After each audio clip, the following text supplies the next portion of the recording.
Great. Hello, everyone, and welcome to today's webinar titled Skill Up, Data Journalism Visualization. But mainly, we will talk today about how to use data to investigate climate change. So welcome to all the people that are here now, that are connecting. And we would like also to introduce our speakers in some moments, but I would like to present and to introduce myself as well. I'm Paola Condemaita. Perhaps you saw me in the past in other webinars that we have hosted. I'm project coordinator at Journalism Fund, and for the moment, I'm managing the professional development grants for environmental journalism and also the Modern Slavery Unveiled grant program. My colleague Claudia Bronkaerts is also coordinating the program, but she's focusing on the investigation grants for environmental journalism. As you know, this webinar has been organized by Journalism Fund, and this is part of our Earth Investigations program, but specifically of the training program. This grant program has been launched in 2021, and in fact, we have two grant programs for environmental journalism, one that is for cross-border teams of journalists and news outlets to investigate environmental affairs, and one that is for organizations to develop training and support services targeting environmental journalists. As part of the Earth Investigations program, Journalist Fund is launching a series of trainings and webinars that will be accessible to the environmental journalism community. So if you want to receive notifications about our next events, please subscribe to our newsletter. And before we begin, I would like to share with you some important information. As you know, we record this session, and this will be possible to be viewed afterwards, and we will upload it on our YouTube channel. You can see this session afterwards recorded. And then also, don't forget that if you are now connected here on Zoom, you can use the chat feature to ask questions to our speakers. So we are giving around 25 minutes to each speaker for their presentation. And if one of our presenters completes their presentation before their 25 minutes, we may have some time for questions from the audience. However, we will try to hold most of the questions for the end of the session. And I will, of course, share these questions later on with our speakers. And as I said, today we will be focusing on how to use data to explain the magnitude of climate change, and mainly how we can obtain, interpret, and visualize this data. This training is set out to introduce the users to environmental data-driven journalism, and we will discuss broadly how data can be used to write about the environment. Stemming from the global climate change dashboard, the audience will be introduced to data sources and tools that can be used in data journalism and how to use them to narrate global phenomena. We will be featuring today Ornaldo Gjergji and Matteo Moretti from Sheldon Studio. So both of them will be sharing their experiences with us and mainly their work regarding environmental data journalism. We will also like to inform you that at the end of the session, we will send you the link to a survey, because thanks to this service, we can know what topics we can address in the following webinars that we have. And also, this will be useful for us to know about your feedback and to know how we can improve our sessions. Well, for now, we can, I think, start. And I would like also to welcome to all those people who are still entering here in the session. Our first presenter will be Ornaldo. As I explained just some minutes ago, this webinar will be divided in two parts. Ornaldo will present the first part that will be focused on the data, how to get the data and so on. And then Matteo, he's going to be focusing more on the visualization of this data. They have worked together, and in fact, they will show us a project and how they developed this project from the beginning until the moment of publishing the project and visualizing the project. As I said, the first presenter is Ornaldo. He's a data analyst and data journalist. Ornaldo works as a data analyst for media and NGOs. His main interest consists in making open data accessible to the many, either by supporting the development of online tools that make it easier to consult and reuse open data, or by directly supporting the work of journalists in bringing to life data-driven investigations that can shed some light on issues of public interest and relevance. So, Ornaldo, you can start your presentation, and once again, thank you for accepting our invitation. Thank you, Paola, for all the organizational work behind this seminar, these webinars, and to Journalist Fund for actually organizing them and inviting us. So without further ado, I will actually start my presentation. So okay.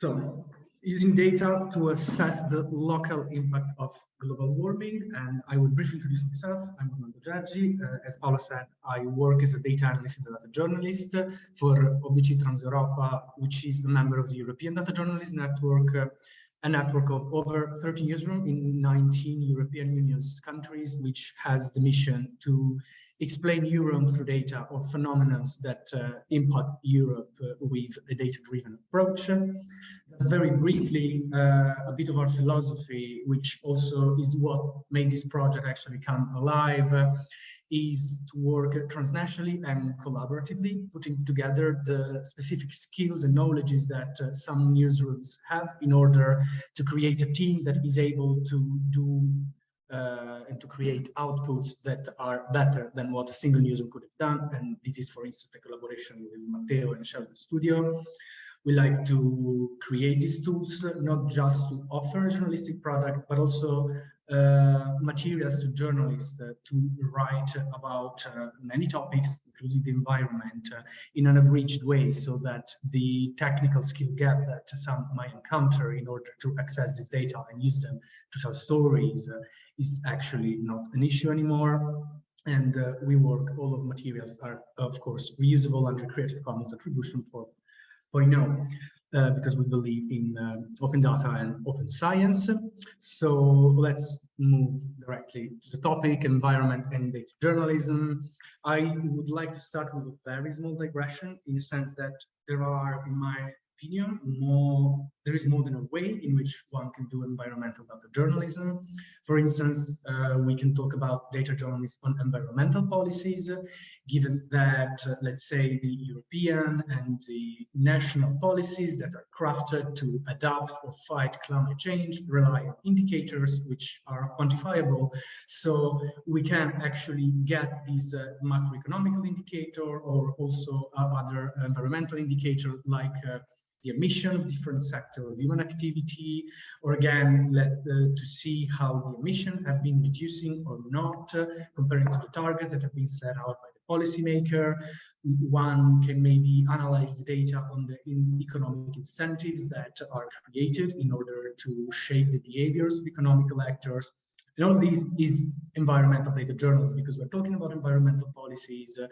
For how much we are not mostly using environmental data, but we are using other data that rely to the environment and in general have to do with the environment. To make a very simple example, this is taken from the European Environment Agency, and this is the amount of emission of CO2 from 1990 to 2018 in the European Union. And we can see that, for instance, this is the energy supply. There are the other human activity indicator, and this is the percentage variation from 1990 to 2018.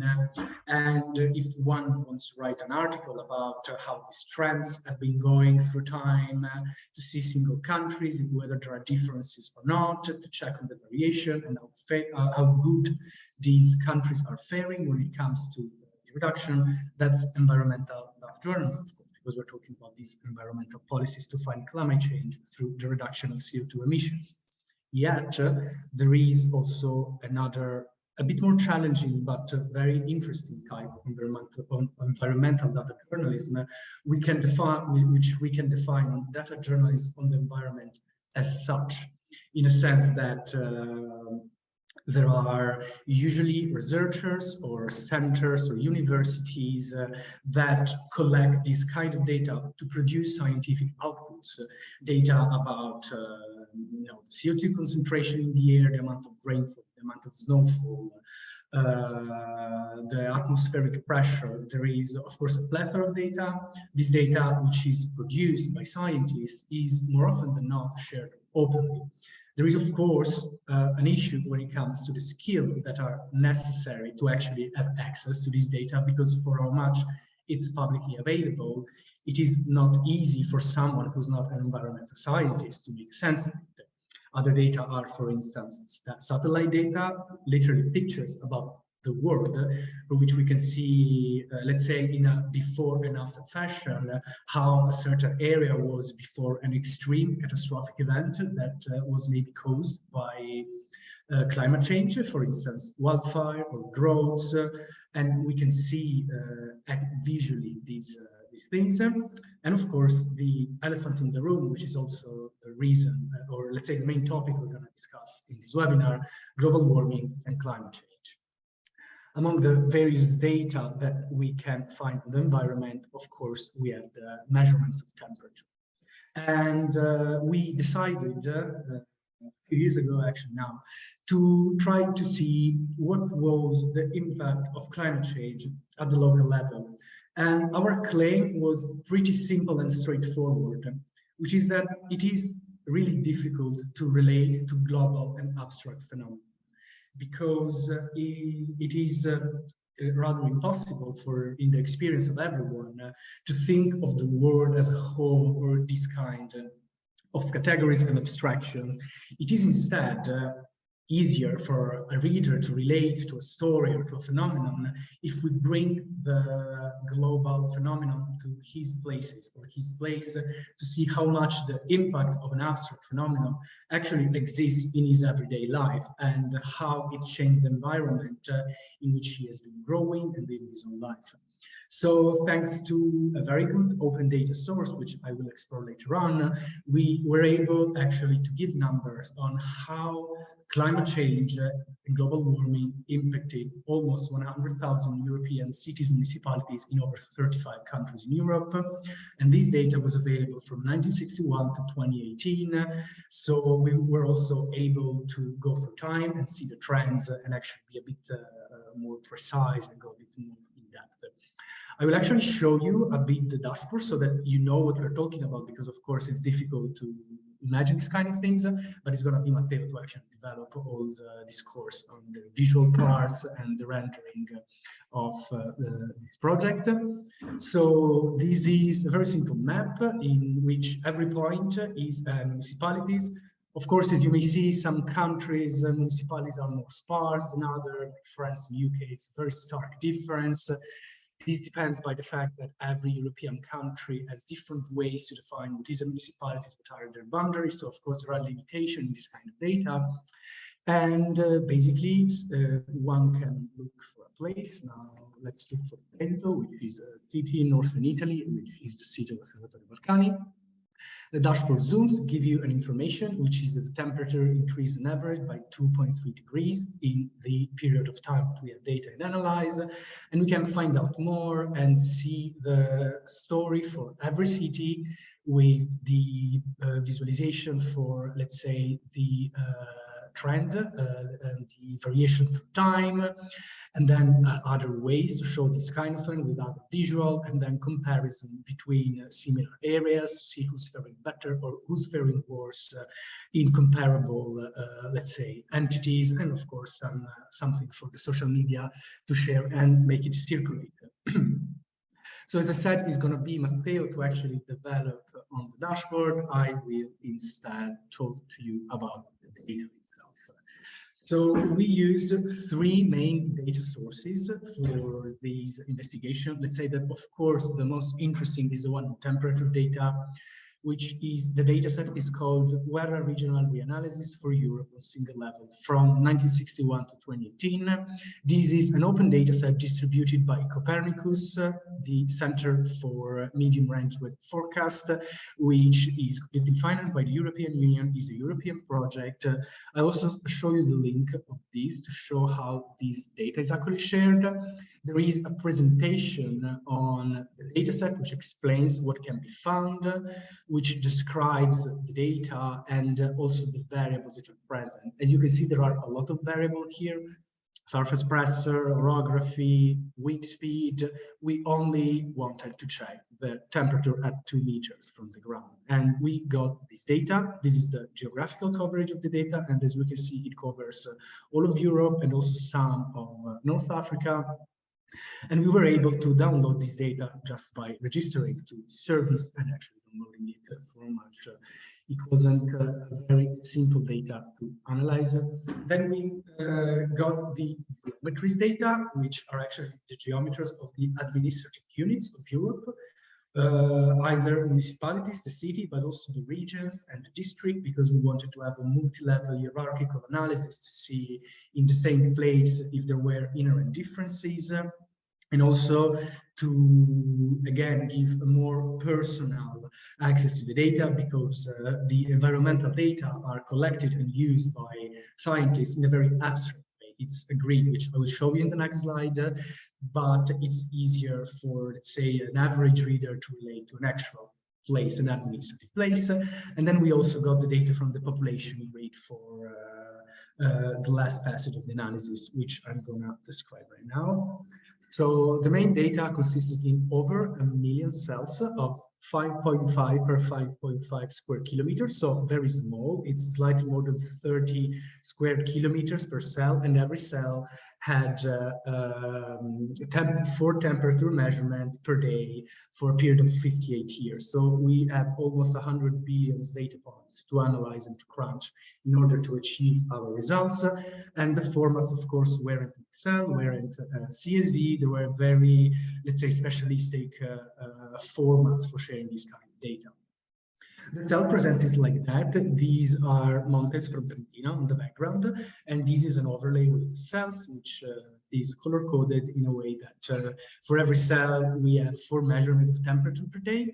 And so having this high level of granularity and the possibility to actually talk about the differences between places that are actually quite close geographically helped us to calculate the differences between the first 10 years of data using our baseline and the last 10 years of data to see how was the average temperature in the 60s and how the average temperature changed in the second decade, 2020. And for every cell, let's say that we received a number, which is how much the temperature changed and augmented in the period of time that we analyzed them. And then having this data for every cell, what we had to do was, as I said a bit earlier, try to bring this grid, which is an abstraction, because we can see here this coastal city, and of course, let's say the boundaries of the city don't really respect these kind of cells. So we wanted to do something that was actually a physical place, not the abstraction of a physical place, because again, it is difficult to relate to abstraction, and it is difficult to have an impact on the average reader if some has to actually understand 3 or 4 technical things in advance in order to get the final message of the narrative. And so what we tried to do was actually looking at, okay, which cells are included in the geometries of this local entity. This is, of course, an example. Let's say that we have NUTS3 boundaries, so a sub-region. This is the boundaries, and we have some cells that are included in these boundaries and some that are not, we're just partially. So what we did was actually okay, in order to have a figure for this region, we are going to consider all the cells that fall inside this actual geometry of place, and then decide and then do another average of all the cells to see that on average we can say that in this place the mean temperature variation has been, I don't know, 1 degree or 1.5 degrees. And there are, of course, other things that one needs to consider when they want to bring these huge amount of data, which is very abstract at the local level, which is the fact that every place is different in a way. So, for instance, we had to decide a methodology that fit most of the cities, and there are more than 100,000 cities. And as I said before, some are very big, some are very small, and we need to find a methodology that fits all or most of the cases. And this is when we decided to use the population grid. So in order to find a specific cell to match with everyone, each of the almost 100,000 city, to be like, okay, this is the cell of data that is the one for Trento, this is the one for Brussels, this is the one for Madrid, and so forth and so on. We decided also to take into consideration that many cities contain more than a grid cell because they're bigger, of course.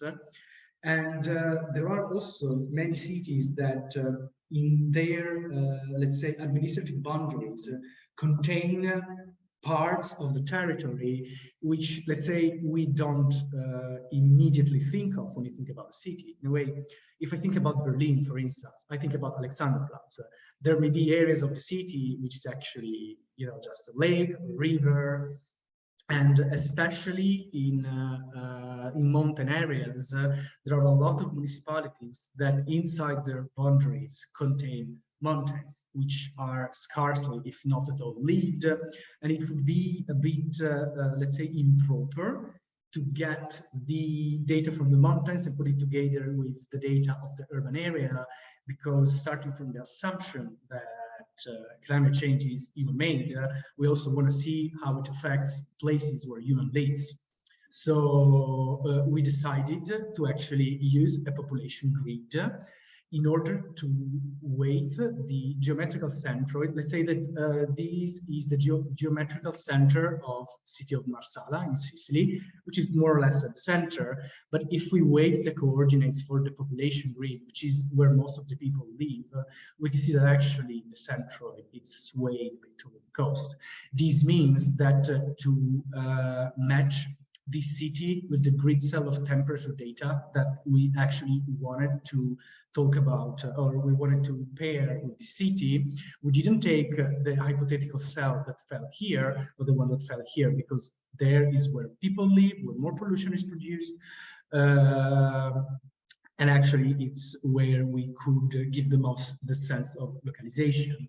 And with this sense of localization, what I mean is that we were able to craft narratives that could say not something which is very much important, of course, like the temperature in the last few years has increased by this amount at the global level, and this in Europe. We can say through maybe a local newspaper or someone who writes story about a definite place.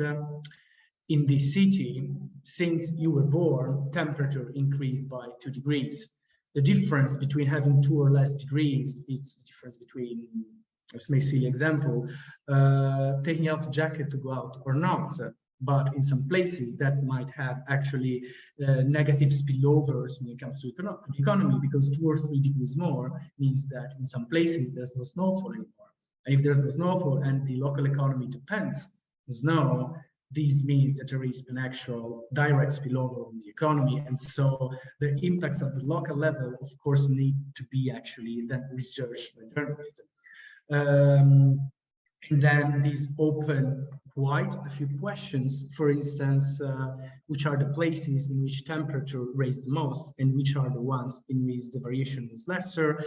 And we could see that the areas in which the temperature increased the most were mostly the Alps between Italy and Switzerland, mountains in Norway, or again in Iceland, and some very big, let's say, urban areas, capital cities, industrial areas, whilst in some scattered places, for instance, we can see here in Eastern France, there were lesser variation, because of course, for how much change at the general aggregated level you can be figure the places that compose the place might have very different impacts. Some might have increased by a lot. Some other might have even a lower average temperature because the climate is not as straightforward as direct these kind of things.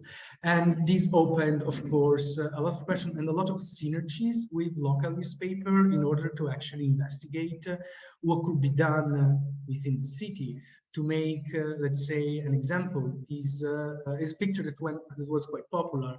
We can see that at the urban level, what is decided by urban planning can actually affect the people, because high population density, land consumption really go hand in hand with rising temperature, because pollution worsens, the green space diminishes, and this means that these, let's say, natural protection from the heat that green spaces might have actually is not there anymore. And in summer days, the superficial temperature and the temperature of air are very much higher in places in which there is a very low number of trees and public green. And these are, let's say, choices that local governments can take and that have a direct impact on the everyday life in the city of the citizens, and in the long run, of course, also in climate change as a global phenomenon. And said before, the mountain areas have been hit really hard. This is a visualization that I borrowed from Deutsche Welle, which tells the share of alpine sky slopes using mushroom made snow. And for instance, in Italy in 2017, almost 90% of snow was artificial, and in Austria it was more than 2/3. And as you see, this is really worrying because it means that the temperature is too high for snowfall to actually happen and stay there. So it means that we need to artificially produce snow, which on top of everything consumes energy and produce other pollution, and also contributes to actually these human-made activities that will worsen in the long term if no action is taken, the impact of climate change. And through this dashboard, we have been able to actually reach a lot of people, a lot of newsroom and journalists across Europe, because as I showed you in the very beginning, the data source of Copernicus, in order to obtain this data, you need to register and you need to make an API call to receive this data in formats that are very specialistic. What we try to do in our dashboard, besides showing the data, was also giving the elements to journalists, especially local journalists, to actually obtain this data in a format that is more accessible, like a comma-separated value or an Excel file, giving, let's say, the name of a place and the mean temperature variation and what was the variation over time, so that they could use this data easily. And also offering some methodological notes and continuous support to people who would actually like to use this information to produce journalism, but doesn't have the skills. And on top of that, more than 100 journalist articles have been produced using this data from this dashboard, which for us has been a real success. And especially, again, when it comes to impact, the circulation that we had, especially on local media in Italy, helped us to find synergies with the civil society. And data from the data from this dashboard and from this analysis, for instance, and used in Italy by Oxfam in order to do some sensibilization campaigns on the impact of climate change, and at the European level with a European Citizen Initiative, which was meant to put on the table of EU policymaker a proposal to actually add a carbon tax. And some of these data have been used in the effort to, let's say, create a critical mass around this initiative, and to again help sensibilize and show again at the local level what the impact of climate change is being and what could have been done by European policymaker. And for me, it's all actually. So I really thank you for the attention. I finished a few minutes in advance, so I don't know if there's a question for something right now. Matteo. Thank you. Thank you, Ornaldo. Well, for the moment, we don't have any question, just a remark regarding the recording of the session. We just had the first presentation of Ornaldo. Thank you, Ornaldo, for that. And don't forget that we will be uploading this presentation, or well, this webinar entirely on YouTube. Okay, so anyhow, if you have registered for this webinar, you will receive an email tomorrow telling you where you can find the link for this recording. Okay, thank you, Ornaldo, again.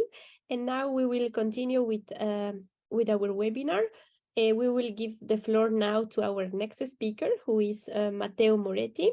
Matteo's presentation is titled Opening the Open Data, Powerful Narratives for Citizens. He is an award-winning designer. He is co-founder of Sheldon Studio and lecturer at Elisava and the Free University of Bolzano. His projects, presented at many academic conferences and events, received the Data Journalism Award 2015 and the European Design Award 2016 and 2017.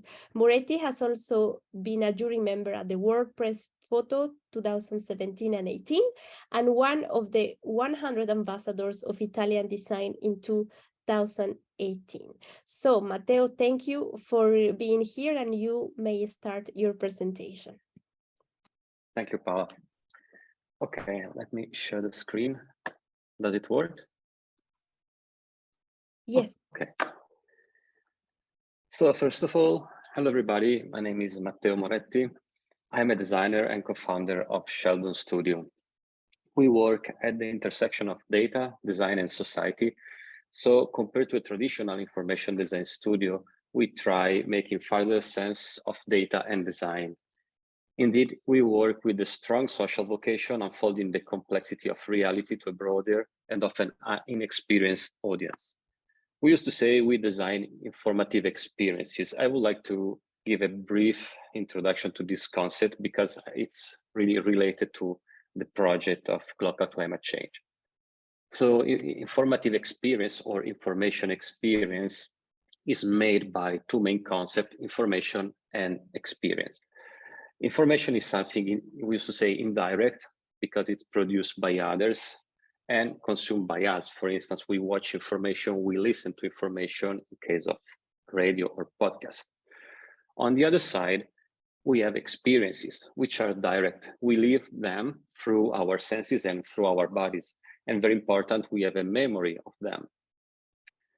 So the challenge is how to shorten the distance between information and experience, or to be more pragmatic, how to turn information into something more immersive and engaging, like an experience. So how designing an experience can inform us? To answer this question, I would like to talk about local climate change, where Ornaldo covered the previous part before the design, so the data analysis and data filtering and manipulation in order to make them available. And yes, I think we can start.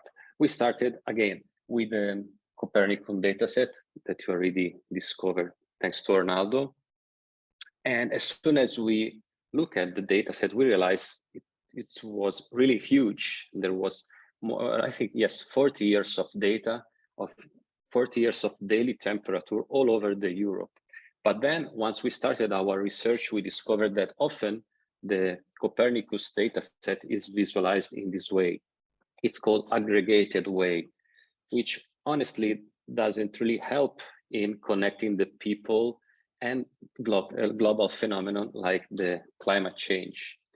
Because as some scientific paper states, climate is often perceived as a problem of the others. This is not only due to the aggregated data visualization style, obviously.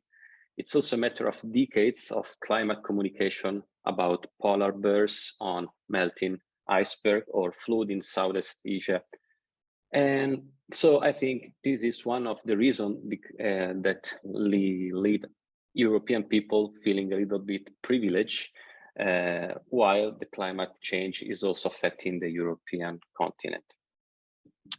So we decided to design a map that relies on the concept of care because as humans, we are more open to read about, to listen to, or in some cases to even activate for something we really care about. This is the reason or the reflection that let us decide to design a data storytelling project that aims to connect with the reader everyday life, offering a relatable entry point to a global phenomenon.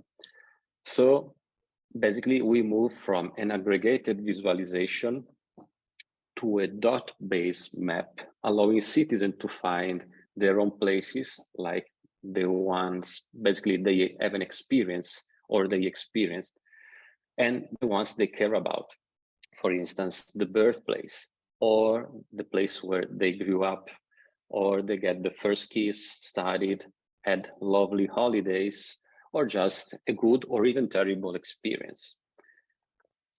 So this is the way the map look after the, or better, after the co-design with the European Data Journalist Network and Ornaldo.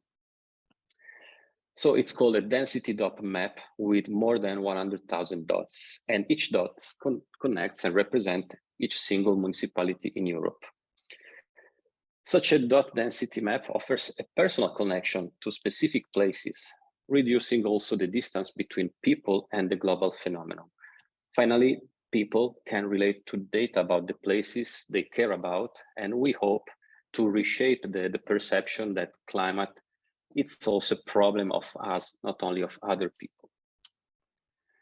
Then such a density reveals a more detailed climate pattern, where, for instance, as Ornaldo mentioned before, the colder area are surprisingly the colder area are basically the one that they're more exposed to the climate change. While, for instance, if you look at the Greece, you will discover that the Greece is covered by yellow dots, because yes, Greece is still hot, but it's not witnessing a strong climate change as, for instance, the Norway or yes, the Bruxelles. And then, thanks to this density, we also found interesting, we call them hotspot, basically red dot, obviously the colors connect to the trend of the temperature over these 40 years. And was very surprising, at least from our point of view, we are designers, are not climatologists, discovering that in some places there were this bunch of red dots surrounded by yellow ones. As Ornaldo explained, the climate is not due only to a geographical dimension, but only is made of overbuilding, land use, altitude, proximity to water flows, or presence of trees, and so on.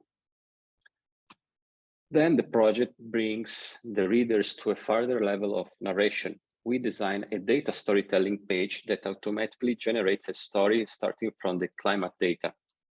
For instance, the adjective referring to the climate changes according to the data. In this case, the average temperature did not change significantly, but in other cases can increase moderately, increase greatly, increase exceptionally, or even dramatically. Apart this storytelling, the visual part or the visual storytelling part, we try also to, let's say, enable unskilled people to understanding the charts. For instance, in this video, I'm scrolling the page. This is the so-called scrollytelling approach. Basically, once the reader scrolls, the chart sticks in the center, and instead of moving up and down, the page sticks. But the scrolling activity is connected to this black cursor that basically is highlighting the chart and the most extreme points, so the colder and warmer here. Then the narration metaphorically zoom out, so the narration starts from the places very close to the reader, and then it moves a little bit away, so to the surrounding. For instance, in this case, to this is from the Milano page, so started from Milano, the city, then telling the temperature and the climate of the province around Milan, and finally to the comparing the different region. And in the end, the story is closed by this data thumbnail, because we thought, okay, maybe some readers, especially the one that are understanding the places they love, are witnessing a strong climate change. Maybe they would like to, in a way, finding a way to support and spread the voice. So we generated more than 100,000 thumbnails that turned the readers into a digital climate activists, with this idea to support their action with a simple but effective tool to spread the debate among their social bubbles. Indeed, as expected, the days following the project publication, we observed how many concerned people shared their data thumbnails on their social network. Many data thumbnails are from unique places that we never heard before, because yes, all the towns we have in Italy. So I think this was another part of the impact which found very interesting, apart the one that Ornaldo told, so the impact thanks to the journalist. To conclude, how we made this project, I will say the most important part, as you can imagine, was the interdisciplinarity of the team, because we collaborated and co-designed with data analysts like Ornaldo, data journalists like Ornaldo again, scientists, designers, developers, and experts, and also citizens, because we made some tests and preliminary tests just to assess and the powerfulness of the story and the interaction. To keep them together, all this kind of professional, we relied on co-design approach to give all possible to give all of these people a voice and design something as much as inclusive as possible. Then we also thought of empowering those unskilled readers, so finding ways to explain what is the chart about and how to read the chart. Last but not least, we also thought that in order to spread as much as possible the project, it's very important designing it mobile first. So starting from the mobile, the smartphone screen, so the project should, work properly, completely on a small screen, and then maybe the design can get enriched in a bigger screen. But I think in 2022, it's a fundamental issue that every project works first on mobile. I think that's all. I don't know how much time I used, if I was so fast, but maybe, yes, we can answer some questions. Sure. We can move to the questions then. We have a first question here from Sara Biseling. She's asking, I imagine it's more to you, Matteo, this first question. And she's saying, can you explain more about mobile first design? Yeah, the mobile first is a design approach started, I think, in 2010. So it's something quite established up to now. But in 2010, once it was presented to the design audience, was something pioneering in such a way. So it means that usually, at least in the past, in the last 15 years, traditional design happened or is devoted to bigger screen, and then design. Then the original design is in a way adapted to smaller screen. And this approach implies that the designers remove elements in order to make the original design fitting in a small place. The result is that the full wonderful experience happen on the desktop, and on smartphone there are some poorer version of the original design. But nowadays, I think the majority of readers, especially of news, relies on small screen. So I think it's a matter of also of power and audiences. So if the majority of the people use a small screen, maybe it makes absolutely sense to design for small screen in order to have all the functionalities and also nice interaction that support a more pleasant experience on small screen. And then bringing this design also to bigger spaces. That means can be also enriched even more on bigger screen. But through this approach, you are sure that everything works and is engaging even on smaller screen. I hope now it's clearer.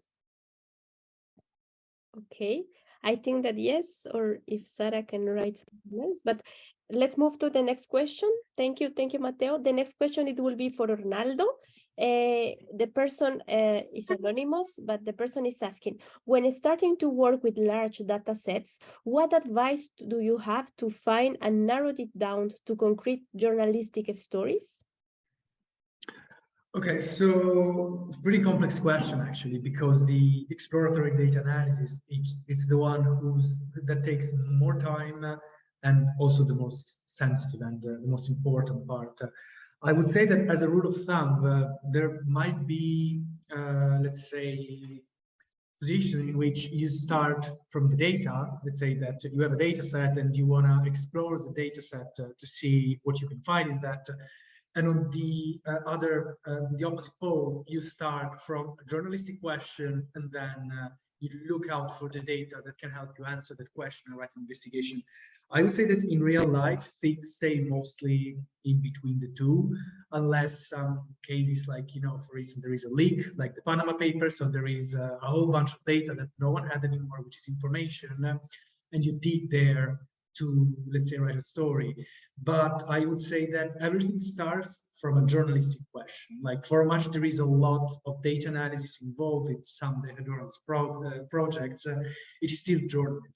And the data needs to serve a story or a narrative, or multiple ones, for instance. And I would also say that most of the time, especially when you have to deal with big data sets that might also surprise with what you found, it ends up being an iterative process in which, let's say that you start from a journalistic question, you look for the data, after you do some analysis, you discovered something new, and then you go back to the questions because you have more information that you can refine now your question or make new ones because you found something interesting. And then you go back to the same data set and maybe look for some others that are necessary to actually compose the narrative and build a frame. So actually, I would say that it really depends also case by case, because of course, with environmental data, you get the data set and you want to show a variance, like it's more demanding computationally rather than what do we do with the data. All the question and difficult parts are about how do we narrativize this data in a way that it's impactful. Whilst on the other end, if we have, let's say, a large data set, from data coming from, I don't know, public procurement or this kind of things, we start from the question because you know how a situation, a context more or less works, and from then we make some questions and we try to answer this question, having access to the data. So it depends actually, but mostly I would say start with a question and look at data to answer your question rather than confronting a large data set, hoping to find something in there, because it's always never better than actually starting from a journalistic question. Thank you. Thank you, Ornaldo. Well, let's continue. The next person has two questions. I think one for Matteo, and the other one, I don't know if it's also for Matteo, but let's start. Pier Giorgio is asking, ciao Matteo, and thanks again for your work. My first question is about data, geodata. Are they also available with download functionalities with open licenses or others to be freely reused? And the second question is about map. Will the map at that address be also available as web map service standard interface? Okay, I think the first part, maybe it's for Ornaldo, okay, or in case I can answer, but okay, Ornaldo, if you would like to answer perhaps the part, yes. So we didn't actually share also the geodata. Of course, we have to make a choice, and we decided to share the data in the most simple available way, so CSV or an Excel, and of course you cannot add geometries in there. I think also the geodata is some sort of a middle ground, which is for journalists that have some computational skill, but not a lot. So it would be difficult for them to access the geographical data directly from the main source. And we decided actually our choice was we wanted it to be used by everyone, even someone who never did geocomputation or doesn't even know what it is. So we decided to share this data in this way, giving the option for technically savvy people to actually go through the main data set for the actual data. Mm-hmm. Thank you, Ornaldo. Matteo? And the second part, honestly, I don't think so. Sorry, because I'm covering the design part of the project, but all the technical stuff was made by Daniel, the other co-founder, who is more responsible for the design, for the development.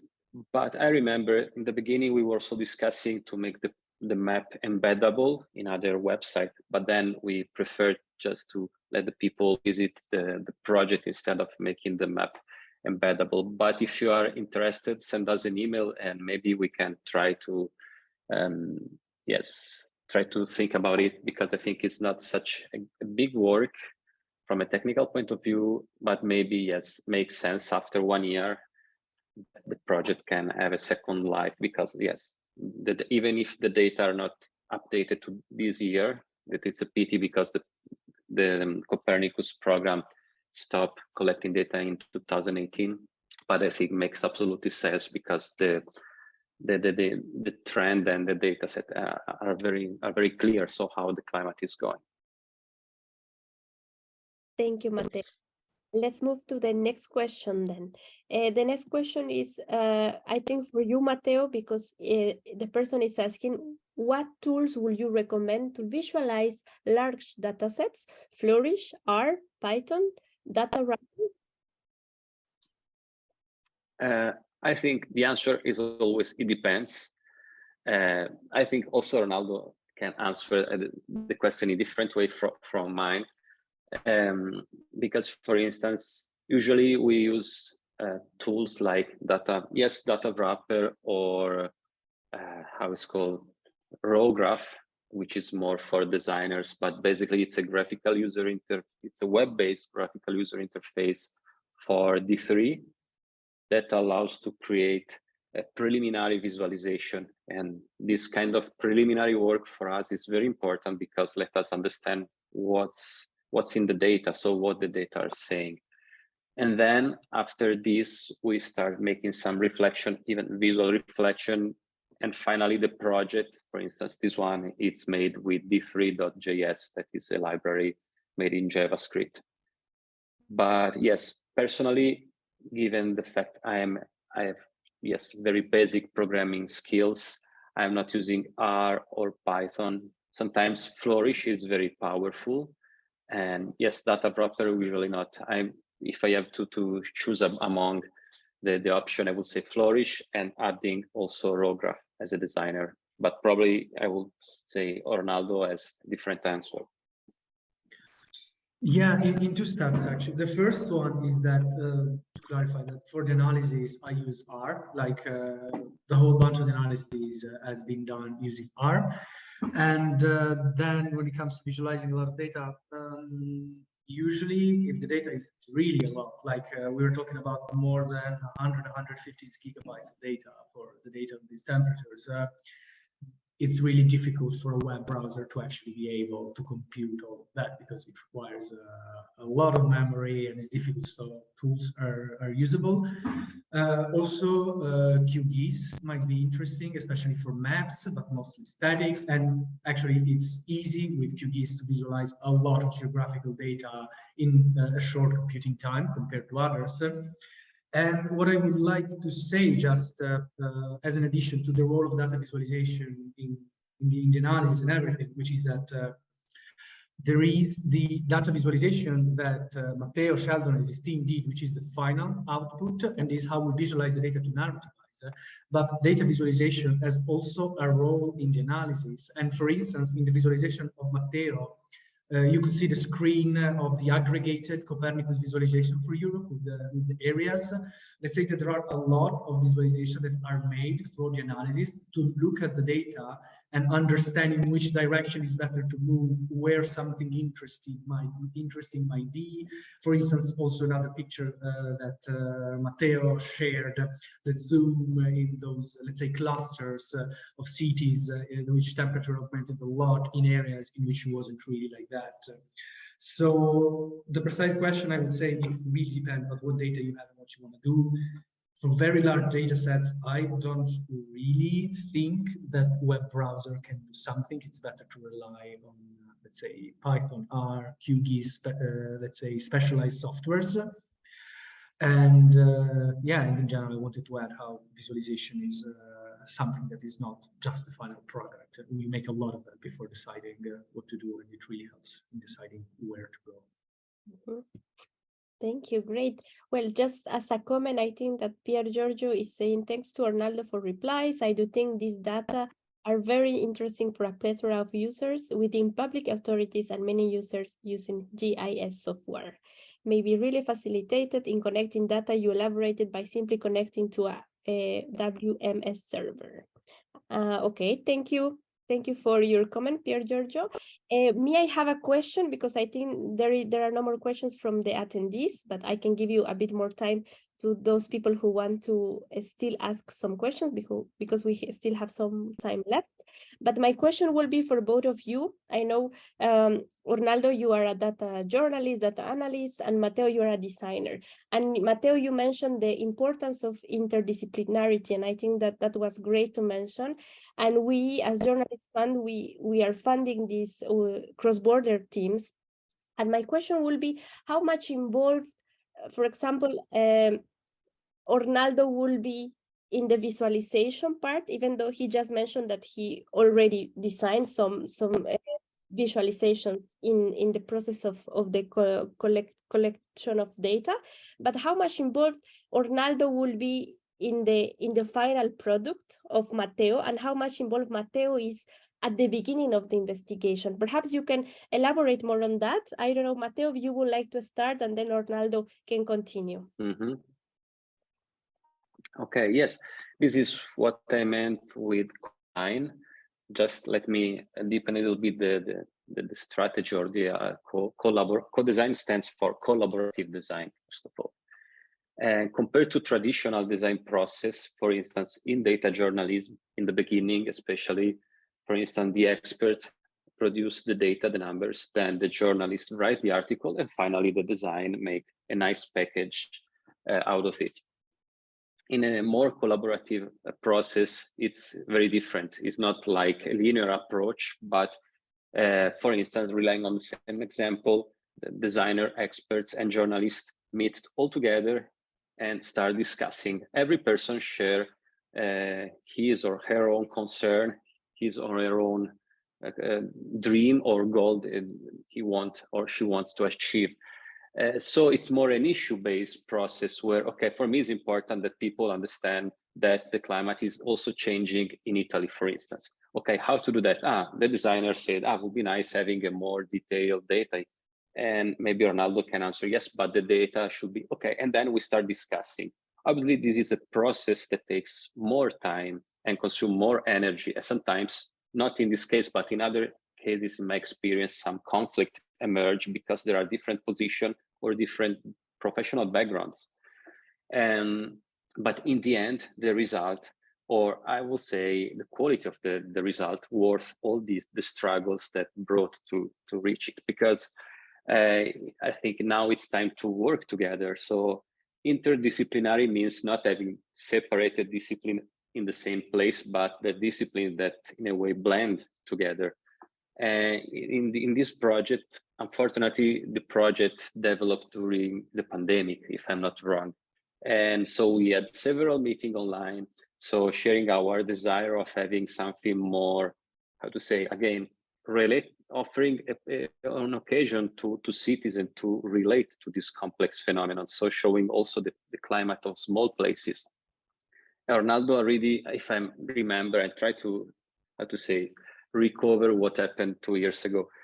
And Ornaldo, if I'm not wrong, already made some nice visualization and all these municipality, but I think made a lot. We asked for a more detail, and then we all together we try to achieve that. And also another issue was the technical problem. As Ornaldo said, even visualizing 100 dots in the browser was something that we had to optimize until the end, because even the browser was in a way slowing the exploration of the map. And so there were many different, how to say, necessities we try to satisfy to answer. Ornaldo? Yeah, so I don't have much to add to what Matteo said, because of course the process has been that, and we've been working together in this way for a few years now in these and other projects. But I would say that to sum it up, given that data journalism is interdisciplinary by necessity, because it is virtually impossible to find, let's say, a unicorn that knows how to do data analysis, has some graphic design skills, know also to do front-end development, and also how to narrative-based things for communication. It's just 4 different professional figures. So you need to work in a team. And by working in a team, of course, people specialize. Like, I'm a data analyst who is also a journalist, but I'm mostly an analyst. Matteo is a graphic designer and, of course, a communication expert and this kind of things. And we have our core, let's say, activities, but of course, we look a lot at the other parts of the job. So we can give during these brainstorming sessions a lot of inputs, a lot of, oh, I thought that this project from this newsroom that I saw 4 years ago might be interesting because they use this special technique. Can it be done with this data or not? It is really a very long brainstorming process in which, let's say, everyone puts all of their intuitions and also desires to how they think the project should look and should be.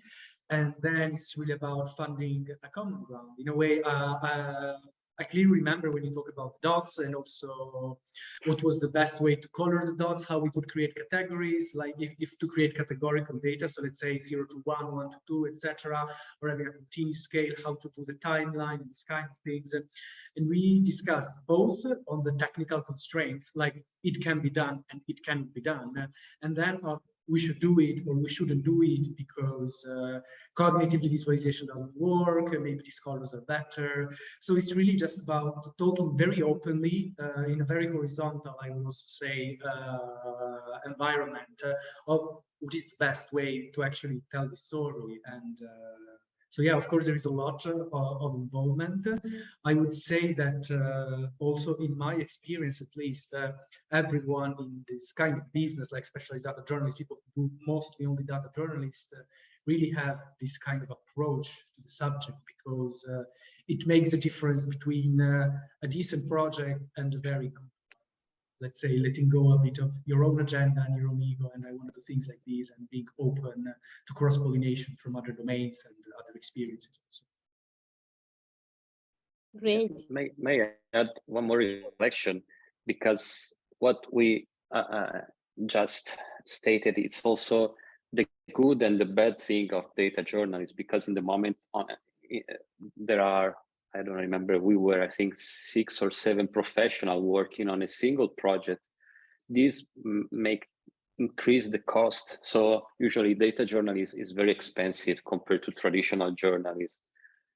Because yes, you involve many people that work together, not just for 1 week, but sometimes it depends, but sometimes for several weeks. So it increased the cost. At the same time, the product or the project that are the output of this process has a very long, it's a very long lifespan. Basically, this project, obviously, it's updated to 2018, but I think for the next 5 or 7 years, it's as a value.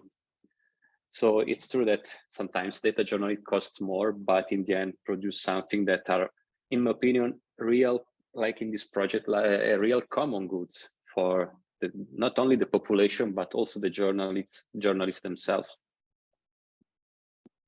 Thank you, Ornaldo. Thank you, Matteo. Perhaps some final remarks for those journalists who would like to dive into environmental data journalism. Perhaps they have some experience in data journalism, but I don't know what will be your suggestions, advice for those people who would like to start an environmental investigation.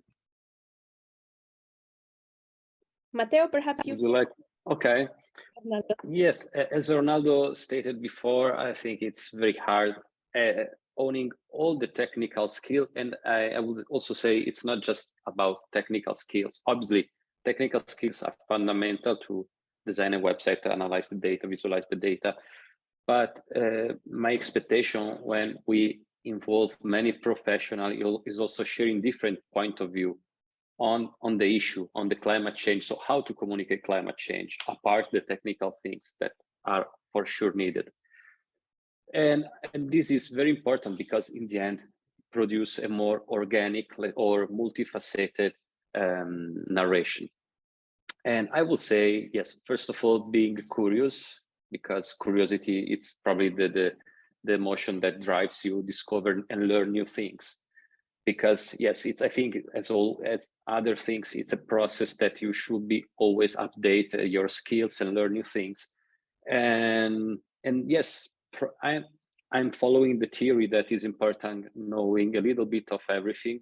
So you are maybe not able to do everything on your own, but you are able to speak with people, understanding the problem and limits that, for instance, developers have in making something, or designers and so on. So being more flexible. Ornaldo, perhaps like merging that question with one of the question of the attendees that is very related to that. The person is asking, I would like to know more about the kind of background needed for a data journalist to produce such a work in terms of technical skills.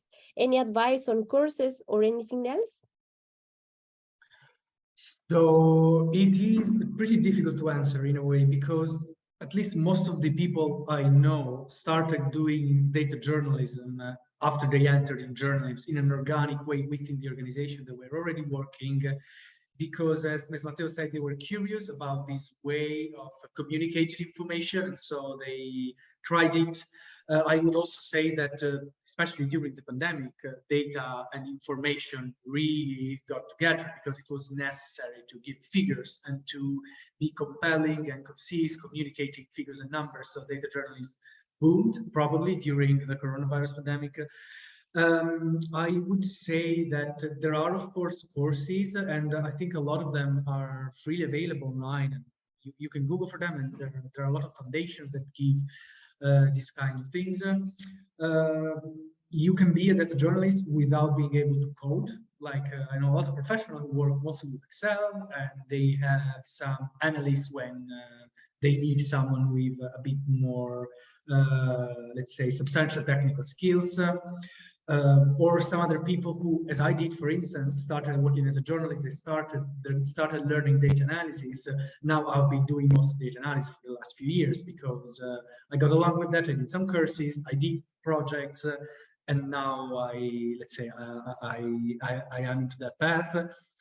But I would say that, yeah, for the technical skills, there are a lot of free available resources online, also because Python and R, which are the languages mostly used for data journalism, are also free to use software. So the community actually publish all the materials in a very accessible way. Of course, you can also pay for professionalized courses if you think it's worth it, and some of them are really valid. And most of everything, I would say, you should actually speak with people who have the same interest and try to complexify the topic, like what could be the best way to communicate this phenomenon with data, and try to do that. Very few things are learning by doing focused as data journalism and work with data visualization.